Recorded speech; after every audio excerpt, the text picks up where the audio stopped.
کہ صدقہ فطر کی مقدار گیہوں کے حساب سے نصف سا ہے، جس کا موجودہ پیمانے کے لحاظ سے حضور محقق مسائل جدیدہ دامہ ظلہ کے تحقیق کے مطابق نصف سا 2 کلو 47 گرام ہے۔ نصف سا 2 کلو 47 گرام۔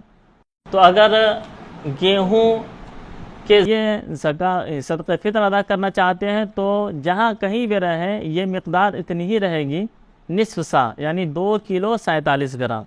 ہاں اگر قیمت ادا کرتے ہیں تو اب اس میں صدقہ فطر کے اندر قیمت میں جو جس پر صدقہ فطر لازم ہے اس کے مقام کا اعتبار کیا جائے گا، یعنی جہاں پر وہ مقیم ہے اس جگہ کا اعتبار کیا جائے گا۔ لہٰذا اگر کوئی شخص نیپال میں رہتا ہے مثلا، لیکن ابھی وہ کمانے کے لیے سعودیہ یا قطر یا ملیشیا یا اور بھی کسی ملک میں گیا، تو جس ملک میں وہ مقیم ہے اور اسی ملک میں وہ عید الفطر بھی کرے گا تو اس کو صدقہ فطر جو ادا کرنی ہے تو وہاں کے گیہوں کی قیمت کے اعتبار سے، یعنی سعودی میں ہے تو سعودی میں گیہوں کی جو قیمت ہے 2 کلو 47 گرام اتنی قیمت وہ ادا کرے گا۔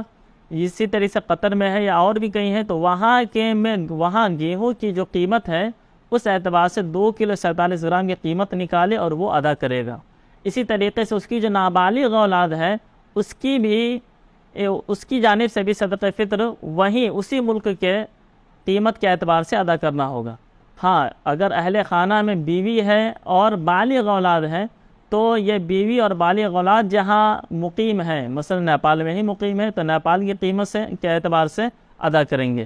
ہاں ایک بات یہ اور یاد رکھیں کہ ادا اگرچہ وہاں کے اعتبار سے کرے گا، یعنی قطر کے اعتبار سے، لیکن یہ ضروری نہیں کہ قطر میں ہی ادا کرے۔